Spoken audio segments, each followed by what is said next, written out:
Good morning and welcome to First Unitarian Universalist Church. For over 150 years, we have gathered here in Rochester on the ancestral lands of the Dakota people, striving to be a church of open minds and loving hearts, celebrating many sources of wisdom and many spiritual paths. Your faith, your doubts, your questions, your hopes for our world, and your identity are welcome here. Next week, we'll stay online for a special nationwide Unitarian Universalist service, which you can access at the usual place on our YouTube channel. I'll offer a brief reflection to begin, and then we'll join with other UUs from across the country for a special service.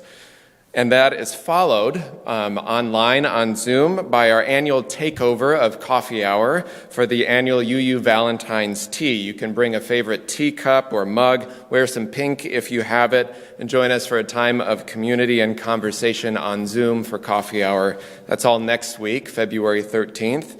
And then the following week, February 20th, we are glad to resume in-person services here at the church. Join us Sundays at 9 a.m. or 11 a.m., followed by either the much-anticipated return of donut holes and coffee in the courtyard, weather permitting still, of course, or Coffee Hour online as well. We'll have a special service with reflections from church members and local band Root River Jam playing. We are glad to resume on both sides of our doors February 20th, so join us. And a special announcement and congratulations as well from our wide welcoming team, which works to create a radically inclusive and welcoming church. They just received our church's 5-year renewal of being a welcoming congregation. This is a focus on various practices relating to inclusion and justice of LGBTQ plus folks. We are grateful for their work and glad to continue this important communal practice of justice and welcome. And this month, our monthly justice partner is SMILE, the Southern Minnesota Interfaith Immigration Legal Defense, providing support locally for folks facing the injustices of the immigration system. You can join us for a forum this Wednesday evening at 6:30 online to learn more about their important work in the community, and you can give online at uurochmn.org/give throughout this month to support their work. Thank you for your generosity. So wherever you find yourself this day, I invite you to take a breath and ground yourself in this moment in gratitude for the day. And hear these words from our minister in the 1870s, the Reverend Eliza Tupper Wilkes. May our faith in humanity and our message of hope and good cheer light our way. It's good to be together.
My voyage from Little Okinawa in 1974, leaving with a hidden, punctuated life of abuse, fear, confusion, and grief. I flew my first complicated plane ride to Bradley University in Peoria, Illinois. I really didn't want to go there, but it was the best plan I could think of to escape the terrible situation at home. The journey was the start of what one might call an ambiguous purgatory. I carried with me mainly profound feelings of numbness, frozen fear, and terror of the unknown all around me.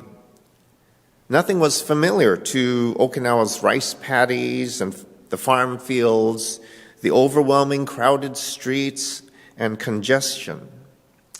The U.S.'s incredible amplitude of space both awed, stunned, and paralyzed me. Each step or decision I made would hopefully be the right one with what I knew at the time. At my core, what guided me was my only known foothold of family self-doubt and emptiness towards a precipice of foreign, uncharted beginnings. It wasn't much for strength, but at least it was very familiar. Despite feeling quite alone and lost while journeying, I met some very kind, loving, and supportive people. My first year in the States while attending college, I was very fortunate to join the InterVarsity Christian Fellowship group on campus. They loved and cared for me, and looking back, they were the cornerstone of strength for the start of this long pilgrimage. They were angel connections that woke to a deeper truth within me.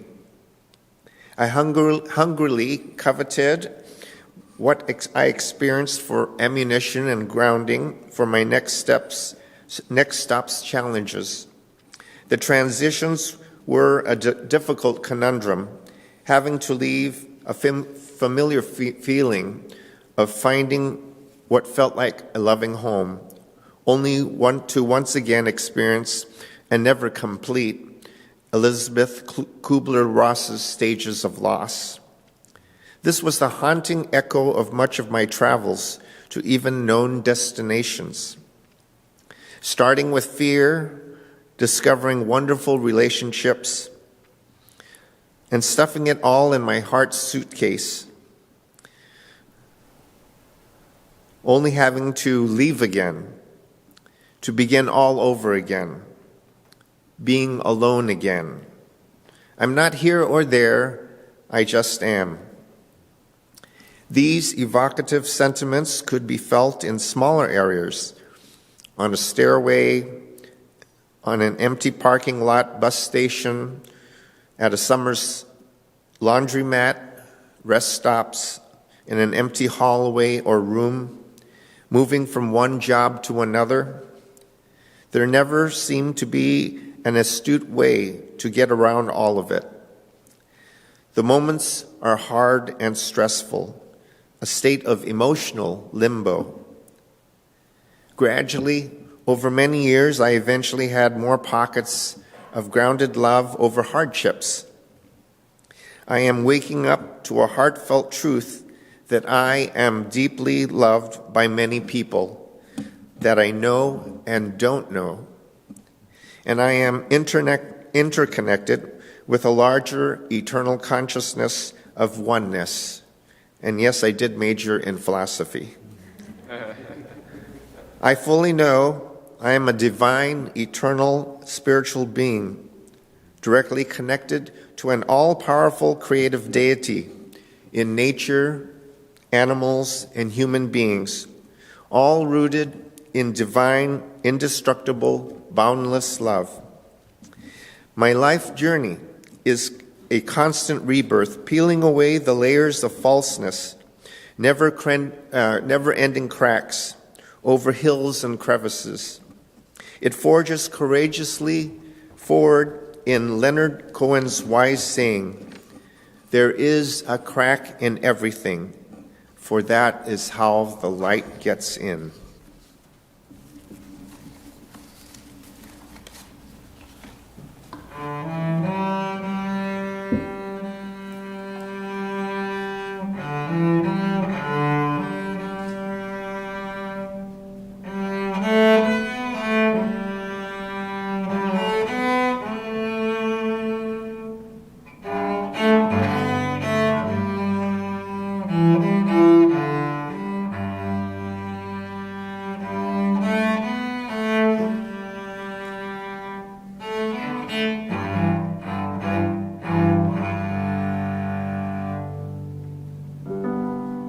Love will guide us.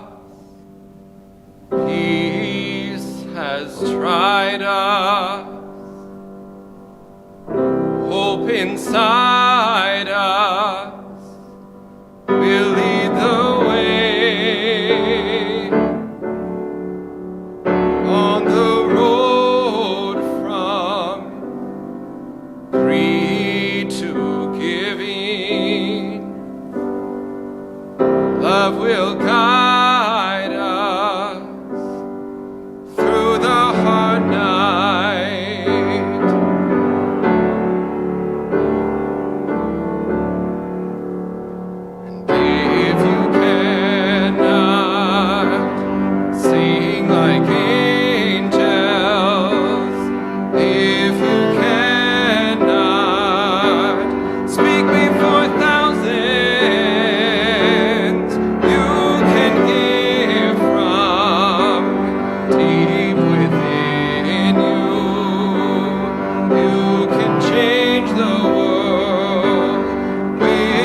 to the future of our precious children, to the future of this world where we live.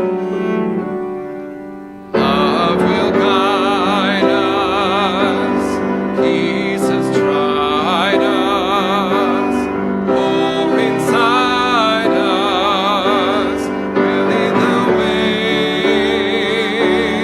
on the road from greed to giving. Love will guide us through the hard night.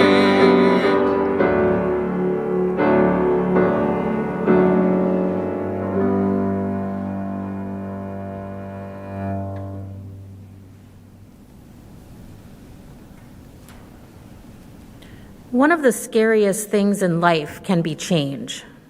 It's often the word at the center of, well, almost every disagreement. People fighting for change are fighting against those who are resisting any change at all. They want things to stay exactly the same. Change agents know the same just won't do, that the status quo is not working. Today's story is about continuing to widen our circle by inviting others along on this journey for change and embracing the change no matter how big, small, or life-changing. Today's story is Change Sings, a children's anthem. Words by Amanda Gorman, pictures by Lauren Long.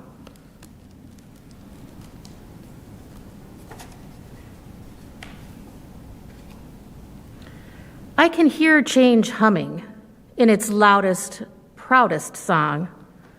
I don't fear change coming, so I sing along. I scream with the skies of red and blue streamers. I dream with the cries of the tried and true dreamers. I'm a chant that rises and rings. There is hope where my change sings. Though some don't understand it, those windmills of mysteries, I sing with all the planet and its hills of histories. I hum with 100 hearts, each of us lifting a hand. I use my strength and my smarts to take a knee and make a stand. I'm as bright as the light each day brings. There is love where my change sings. I show others tolerance, though it might take some courage. I don't make a taller fence, but I fight to build a better bridge. I talk not only of distances, from where and how we came, I also walk our differences to show we are the same. I'm a movement that roars and springs, and there is a wave where my change sings. Change sings where? There, inside me, because I'm the change I want to see. As I grow, it grows like seeds. I am just what this world needs. I'm the voice where freedom rings. You're the love your bright heart brings. We are the wave to start to spring, for we are the change we sing. We're what the world is becoming, and we know it won't be long. We all hear change strumming. Won't you please sing along?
The first reading is The Way It Is by Rosemary Watola Trommer.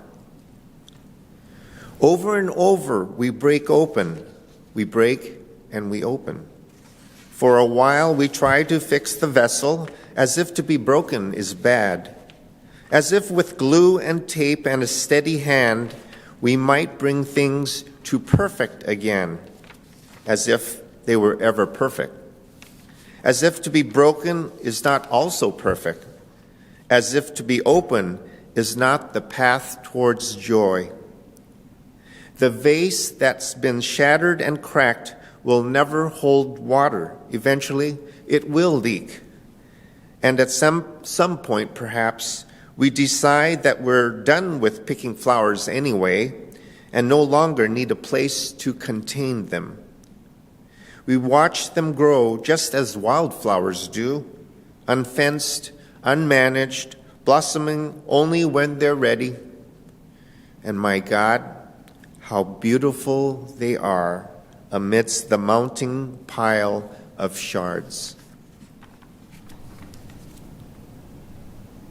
The second reading is Practice Makes People by Amanda Gorman. The making of plans, when this is over, the we can't wait. Really, our knuckles are rapping against the future, sounding out what lies beneath its hull. But tomorrow isn't revealed, rather rendered, refined, wrought. Remember that fate isn't fought against, it is fought for again and again. Maybe there is no fresh wisdom, just old woes. New words to name them by and the will to act.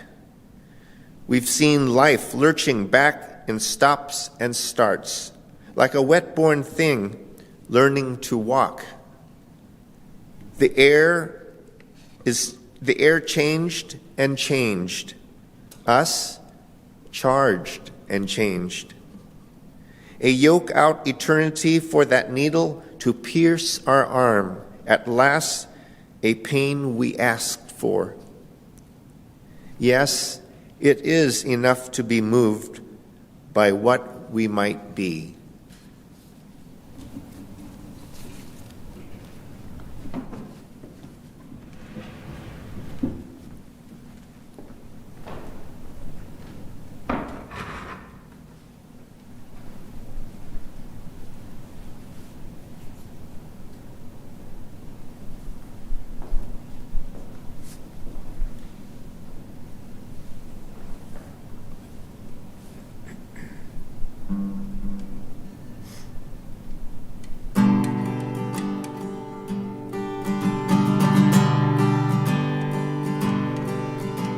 Come gather round, people, wherever you roam. Admit that the waters around you have grown, and accept it that soon you'll be drenched to the bone. If your time to you is worth saving, you better start swimming or you'll sink like a stone, for the times they are a-changing. Come parents and elders throughout the land, and don't criticize what you can't understand. Your children and youth are beyond your command. An old road is rapidly aging, so get out on the new one if you can lend a hand, for the times they are a-changing. Come writers and critics who prophesy with your pen, and keep your eyes wide, the chance won't come again. Don't speak too soon, for the wheel's still in spin. There's no telling who that it's naming, for the loser now will be later to win, for the times they are a-changing. Come senators, Congress, please heed the call. Don't you stand in the doorway up the hall, for they who get hurt will be they who have stalled. 'Cause there's a battle outside raging, it'll shake your windows and rattle your walls, for the times they are a-changing. The line it is drawn, the curse it is cast. The slow one now will later be last, as the present now will later be past. The order is rapidly fading, and the first one now will later be last, for the times they are a-changing.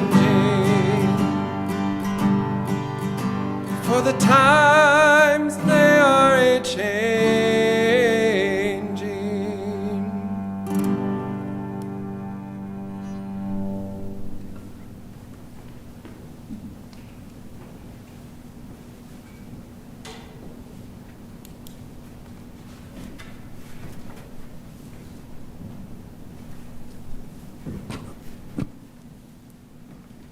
Thank you, Luke, for your gift of song this morning. Good morning. It is good to be with you. I invite you to settle in here as we create a place of communal caring and connection. Be enriched by the presence of each other and draw yourself closer into the heart of love at this time of service and reflection. In this time together, we ask that our minds be open, our hearts welcoming, our arms embracing. Here we honor all who support us in this caring, loving, and all-inclusive ministry. We send gratitude to Julie Gilkinson, serving as our caring coordinator, arranging care for our members and friends in need. The members of our caring committee are wonderful examples of our compassionate community, holding us up as we go through challenging and happy times. This last year has taken a lot out of us. It has taken a lot from us, and if during this time of increasing needs in our lives, you are experiencing challenges, we encourage you to reach out for support and help. Many of us may need additional care, whether it be personal pastoral care or other assistance, and we encourage you to reach out to Reverend Luke or myself with that request. In this community, we share pieces of our lives with one another. We do this because each person here has value. Each person's experience matters. We lift up those who are experiencing illness, sadness, or loneliness. May the strength and love in our congregation help guide you. We revel in those who are experiencing joys in their lives. May their happiness lift us all, and may their joy filter into all around them. May all of us find love, hope, joy, and healing strength in our community. Please keep Harriet Hodgson in your thoughts. Harriet has been experiencing some medical issues and visits to the ER. No concerning things have been found with testing, and medication has made a difference for her, but it is still stressful nonetheless. We hold her, send well wishes, and hope for easy fixes. And Pat Silgenberg had a complicated spinal surgery on January 26th. She is now home and recovering and is noticing progress every day. They appreciate everything that the Caring Committee has done, and all the well wishes and healing thoughts have been strongly felt. Cards would be greatly appreciated as Pat continues to heal. And we hold in our hearts Dave Pesh and family. Dave's mother, Jane, age 92, passed away peacefully on January 28th in Austin, Minnesota. She was surrounded by her children and grandchildren, and many family members were able to spend time with her the weeks prior to her passing, for which they are all very grateful. We hold them all tight in our hearts. So I ask you now to breathe deep the breath of life. Feel below you the earth and its ancient turning, and above you the sky and the stars shining with ancient light, holding you in this space, yourself made of earth and stars. Sit deeply here in this community of love and justice, hope and grace. Know that here you are named and you are known as beloved. I invite you into this time of meditation, this time of prayer, first by sharing silence together.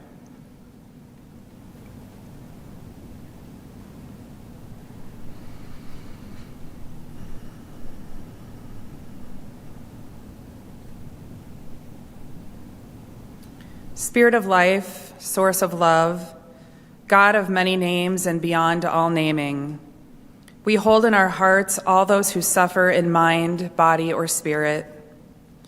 I invite you to bring the names you are holding in your heart this day, in joy or sorrow, celebration or concern, and silently or aloud now in this time to speak their names.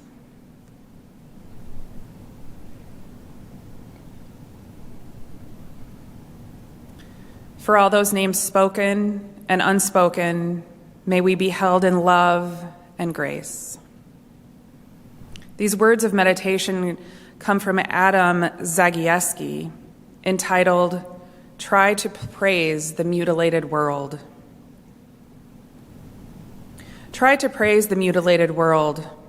Remember June's long days and wild strawberries, drops of rosé wine, the nettles that methodically overgrow the abandoned homesteads of exiles. You must praise the mutilated world. You watched the stylish yachts and ships. One of them had a long trip ahead of it, while salty oblivion awaited others. You've seen the refugees going nowhere. You've heard the executioners sing joyfully. You should praise the mutilated world. Remember the moments when we were together in a white room and the curtain fluttered? Return in thought to the concert where music flared. You gathered acorns in the park in autumn and leaves eddied over the earth's scars. Praise the mutilated world and the gray feather a thrush lost and the gentle light that strays and vanishes and returns. May the faith in the Spirit of life, love for the community of earth, and love for the light in each other be ours now and in all the days to come.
Thank you, Joe.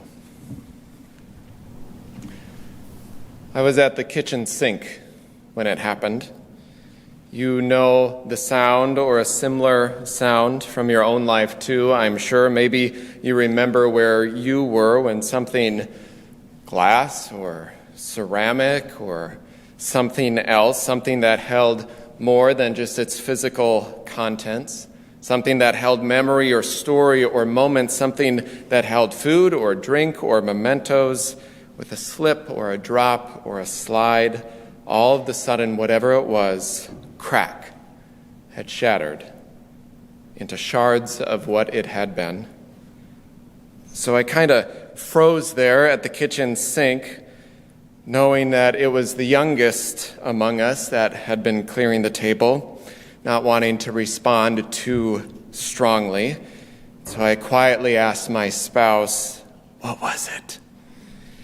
And her quiet answer back, maybe a little nervous because she knows who I am and things I love, she just gently said, "It was the chalice." Oh, no. So I gathered my sadness quietly and did what any good Scandinavian does. I pushed my anger deep down. And most importantly, I tried to attend to the tears of the young one who feels things deeply and knew this was a special thing that their hand had caused to now be in pieces on the ground. We break and we open, writes the poet. For a while we try to fix the vessel as if broken is bad, as if with glue and tape and a steady hand we might bring things to perfect again. It will never hold water again. It will leak, she writes. And the poet's invitation then is to find the breathtaking beauty amidst the pile of shards. In not too long of time, we found a way forward to transform the piercing sound of something we loved breaking on the wood floor to the gifts of tenderness shared with one another, the gifts of imagining what comes next when you know something can't be fixed, can't be what it was. What comes next? And at least in this instance, which is not always the case, it led to a family activity, a time of being together and creating and making our own, albeit very misshapen, homemade clay chalices. And more important, it led to this broken chalice, which now sits on a shelf in our home to remind us of things. That love is stronger, more lasting, more sustaining than any beautiful, broken, meaningful thing. Or as Edna St. Vincent Millay once wrote, we live not by things, but by the meaning of things. Not everything is meant to happen. I can't believe that. But I can believe that often, almost always, we can find some meaning, some learning that comes out of the times when it feels like everything breaks and falls apart. And this week of Groundhog Day, perhaps you're thinking you're stuck in that movie with Bill Murray where the days keep repeating themselves and thinking to yourself, here we go again. Here we are, distanced still, virus confused still. Here we are, the days, the calendars, the years, spiraling along in some unknown course as if we're in some sort of social mini Big Bang where everything is a bit chaotic and moving at speeds and sounds we can barely fathom. How can we hold it together, put it together, keep things together? And it's in those moments where perhaps the word of grace, the word of possibility that we need is to know that not everything needs to hold together all the time. Not everything can or should return to what was with enough glue or tape or concentration or luck. Sometimes things just break. They break open, they break apart, be they vessels of light or something else. But tomorrow isn't revealed, writes Amanda Gorman. Rather, it's rendered and refined. Remember that fate isn't fought against, it is fought for again and again, lurching back to life in starts and stops. She says, yes, it is enough to be moved by what we might be. To be moved by what we might be. And it makes me wonder, what might we be? What is changing now in these months and years? What has changed indefinitely, completely? In these echoing words from decades ago, what old roads are rapidly aging? How are we out on new ones now, lending our hand or our heart to the creating of whatever comes next, whatever we're building, piecing together now? And it's okay to long for what was. It's okay to grieve what is lost and wish it were not so. And it's okay, perhaps required, to lean into what is still in the process of becoming, uncertain, liminal as it may be. What are we in the process of becoming? How the world and our lives, how church and community and risk and care has shifted and changed and fell through our hands like grains of sand. And we are charged, writes the poet, to pay attention to what is sifted out and what is still there. It's not just materials that break, we know. It might be hearts or hopes, calendars or plans break apart, fall through, cracked and jagged and uncertain. What's the sound of a calendar or a heart breaking? It's not quite as clear. And most importantly, how can we attend to the things that can't be replaced, like the heart or the soul? What is the type of care and love needed there to help it heal the best way it possibly can? For some time, there's been one switch on the circuit breaker in my home that keeps randomly getting tripped. Sometimes I can just flick it back on, no problem. Other times it flips, kind of buzzes, and then flips right back. And I think, that can't be good. Probably an easy way to fix it, but even an electrician looked at it once and thought, it's kind of weird, but nothing to worry about. I thought about that not too long ago when I came across the image of the soul as a circuit breaker. This is from Nadia Bolz-Weber, a pastor and a writer and speaker who does intentional ministry in the areas of social transformation, breaking stereotypes of what it means to be spiritual and religious. She recently wrote this about the soul as circuit breaker. She says, I used to live in a very old apartment building with super sketchy electrical wiring. Were I to audaciously assume that my hairdryer could run while my stereo was on, I would once again find myself opening the gray metal fuse box next to the refrigerator and flipping the breaker. She says, my apartment had been built at a time when there were no electric hairdryers and the system shut down when modernity asked too much of it. She says, I do not think our psyches were developed to hold, feel, respond to everything coming at them right now. Every tragedy, every injustice, sorrow, natural disaster happening to every human across the entire planet in real time, every minute of every day. The human heart and spirit were developed to be able to hold and feel and respond to tragedy, injustice, sorrow, natural disaster that was happening in our village, not the whole world. She says, so my emotional circuit breaker keeps overloading because the hardware was built for a different time. There is something overwhelming about these days we're living in. Overwhelming about things quite old and familiar, like old oppressions and hatreds and systems of suffering like we see on the streets in Minneapolis again. And there is something about these different ways we're being asked, expected to hold all of it. The ways in which we are in constant awareness to everything beyond just our corner of the world that allows us to stay connected, but sometimes over-connected, which can put our emotional systems into overdrive, putting too much pressure, too much strain on circuits that can feel like they just keep flipping, as if to say it's all too much. And it is often too much to try to hold and attend and to do something about all of it.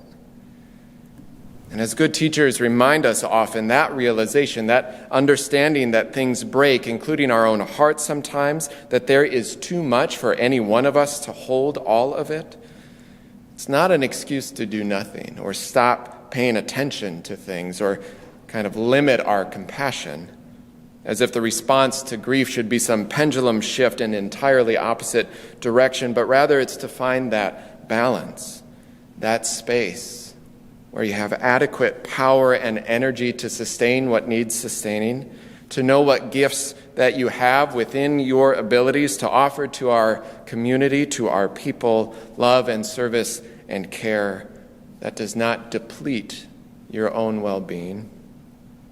And sometimes it means gaining new skills, but in tandem of both service and self-care and communal care, in some balance.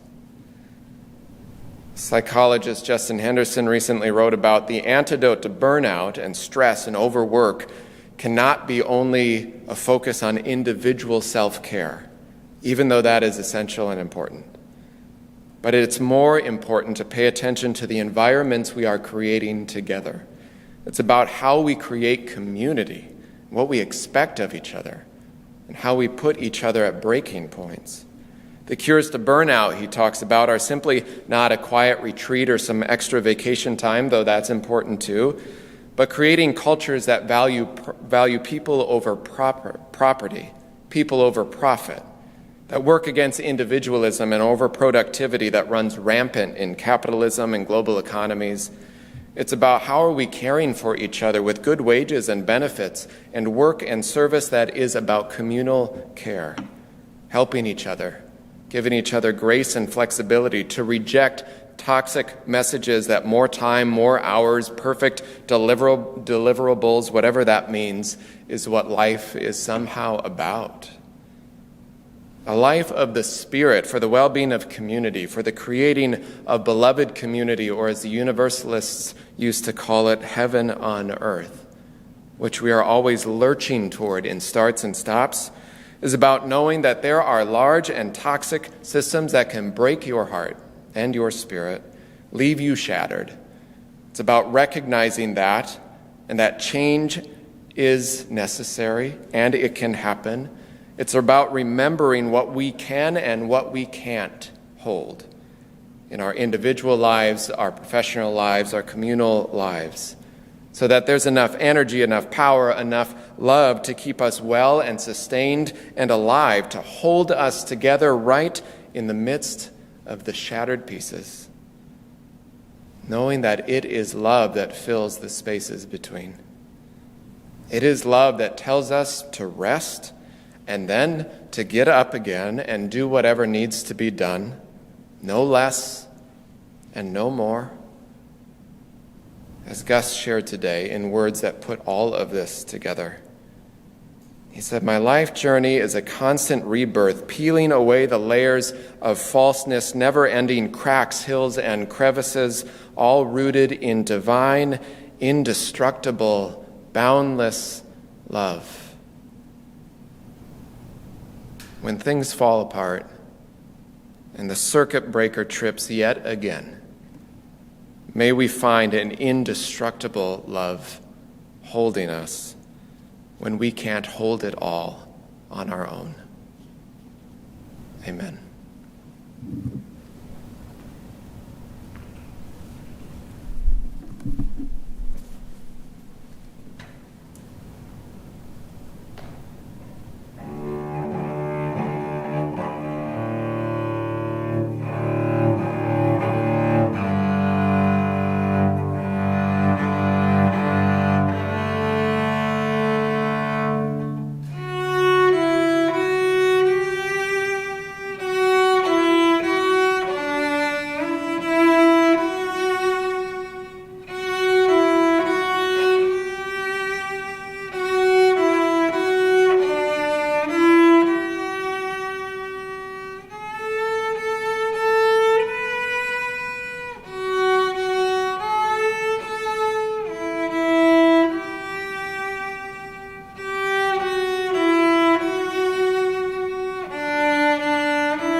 Wherever you are, I invite you to take a breath.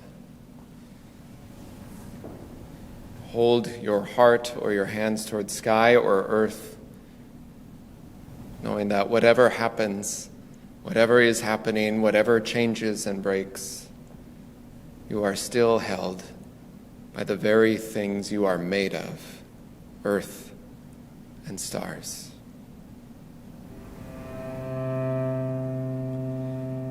Go yonder, and gather the people. Give them not hell, but courage and hope.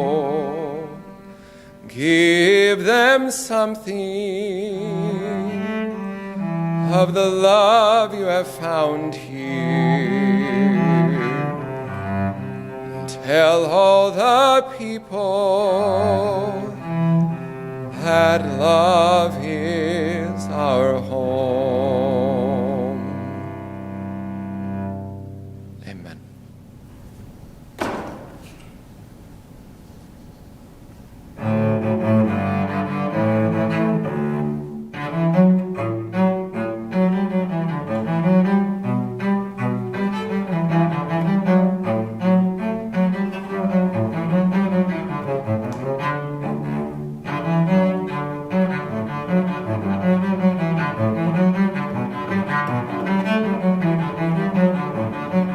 Amen.